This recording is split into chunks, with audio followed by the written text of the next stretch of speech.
innallaha yuhibbut tawwabina ya wa yuhibbul mutatahhirin. Innallaha yuhibbut tawwabin. Sungguh Allah mencintai orang yang terus-menerus bertaubat. Tawwab itu terus memperbaiki. Ini menunjukkan kesan bahwa dalam perjuangan hidup itu nggak ada yang sempurna. Ya, kita berucap tuh. Saya aja berucap nih, bicara, pasti ada salah bicaranya.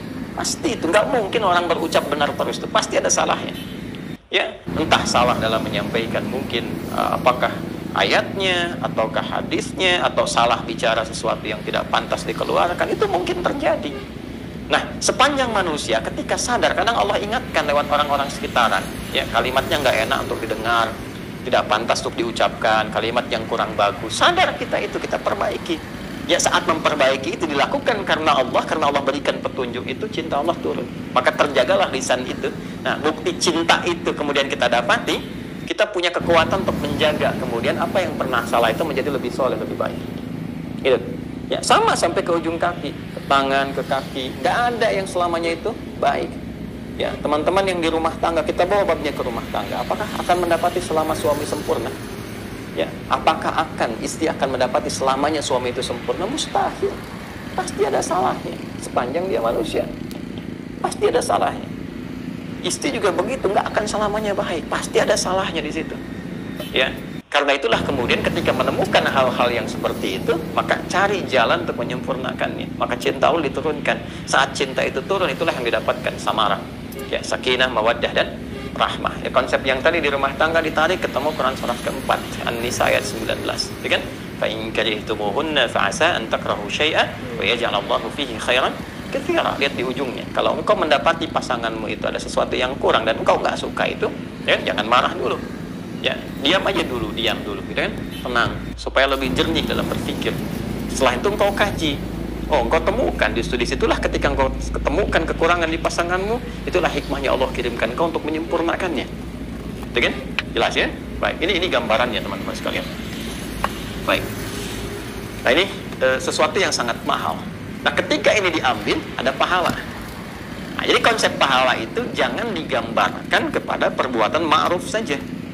Ya, hal-hal yang positif, yang sholat, yang puasa, yang zakat, ngaji Quran, tapi meninggalkan maksiat pun itu ada pahalanya. Meninggalkan salah untuk mengambil soleh itu ada pahalanya. Dan menariknya, itu masuk dalam perbuatan hasanah juga. Ya, jadi hasanah itu sifat baik yang punya nilai pahala, ya kan?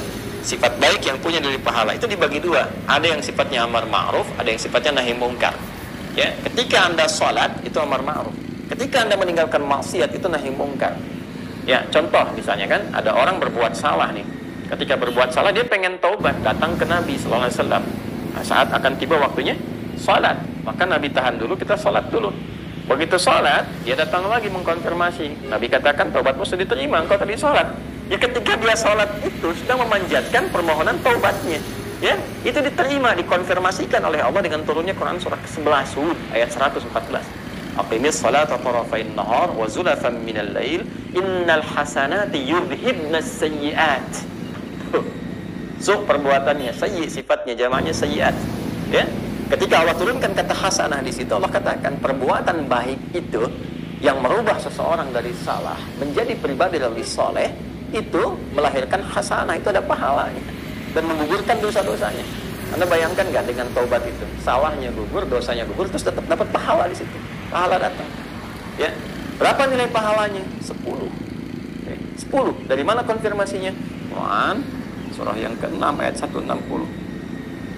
Man jaa bil hasanati falahu asyru amsalha. Siapa mempraktikkan, mengerjakan satu perbuatan baik yang punya nilai kebaikan di sisi Allah, dia dapat 10 pahalanya. Ini perhatikan, ini bukan ilmu tak-atik ya, tapi begitu kuatnya kesesuaian dengan lafaz-lafaz dan penempatan ayat-ayat Al-Quran. Jadi kita itu saat meninggalkan perbuatan buruk, untuk membedakan fitrah manusia kita dengan setan, Allah berikan 10 poin kebaikan. Jangan dihitung 1, 2, 3, 4 begitu. Jarak 1 ke 2, 3 ke 4 itu begitu mahal. Analoginya kita ke masjid saja baru nyampe udah 25. Jarak 1 ke 2 nya 500 tahun. 2 ke 3 500 tahun. Coba lihat sini. Lihat baik-baik ya. Fokus baik-baik. Fitrah manusia, Quran surah 7 ayat 22, ketika salah diingatkan, dikonfirmasi, dia bertekad menjadi saleh. setan. Quran surah 7 ayat 12. Lihat baik-baik. Ketika dikonfirmasi diingatkan, dia angkuh. Konfirmasi keangkuhannya ayat 13. Ini konfirmasi kesolehan manusia ayat 23. Perhatikan baik-baik. 22 kurangi 12, bukankah 10? Konfirmasi 23 kurangi 13, bukankah 10? Ketika ini sifat-sifat setan bisa ditinggalkan. Sifat setan kan salah, menjadi soleh, Allah berikan 10 poin. Konfirmasi Quran surah 6 ayat 190. Ini mahal ilmunya ya, Anda hanya bisa dapati ketika kita berusaha untuk mengkaji, menggali, ikhlas, belajar dari guru-guru yang soleh ya, yang dalam ilmunya. Bukan cuma pintar, tapi soleh.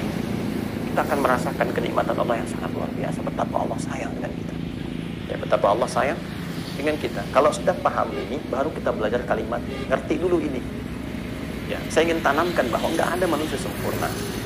Tolong sampaikan ya, atau tebarkan apa yang saya sampaikan di malam hari ini, risalah yang kita ajarkan dari Quran kepada setiap insan beriman ya, para pelaku maksiat, atau bahkan mudah-mudahan ceramah saya ini sampai ke lapas-lapas dan sebagainya.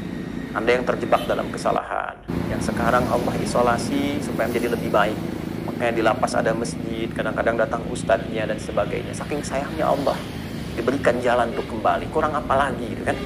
Anda yang berada di luar, yang mungkin masih Allah beri kesempatan untuk bertobat, memperbaiki, tidak ditampakkan aibnya di hadapan banyak orang. Saking sayangnya Allah kepada kita, kurang apa lagi kan? Nah, ditanamkanlah kepada diri kita ada kesadaran. Setiap kita, setiap manusia pasti ada salahnya, nggak ada yang sempurna. Dan sebaik-baiknya orang salah itu adalah orang yang mau bertobat untuk menjadi saleh. Allah aja masih memberi kesempatan, itu kan?